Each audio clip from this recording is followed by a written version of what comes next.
ప్రతి నెల ఒక స్త్రీ శరీరం నుండి ఒక చిన్న ఎగ్ విడుదల అవుతుంది.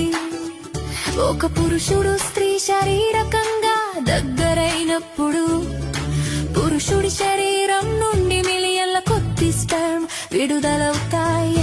అవన్నీ ఆ ఒక్క ఎగ్ ని కనుగొనడానికి ప్రయత్నిస్తాయి.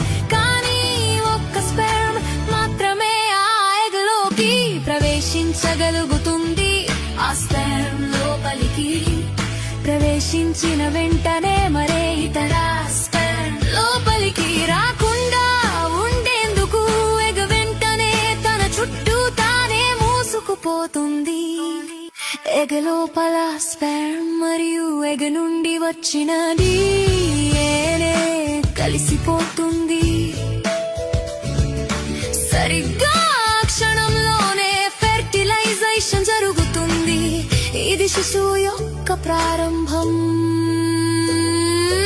అప్పుడు ఫెర్టిలైజ్ ఎగ్ గర్భాశయం వైపుకు ఫెలోపియన్ ట్యూబ్ గుండా ప్రయాణించడం ప్రారంభిస్తుంది.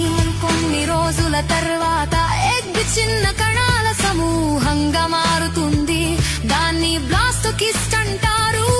5 లేదా 6 రోజుల ప్రాంతంలో బ్లాస్టోకిస్ట్ తన చుట్టూ ఉన్న షెల్ నుండి బయటకు వచ్చి గర్భాశయం గోడకు అతుక్కుంటుంది. దీనిని ఇంప్లాంటేషన్ అంటారు. అప్పుడే శిశువు యొక్క అసలైన పెరుగుదల ప్రారంభమవుతుంది. 9 నుంచి 12 వారాల వరకు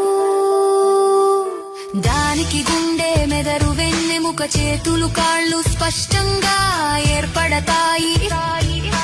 లోపలి అవయవాలు పనిచేయడం మొదలు పెడతాయి.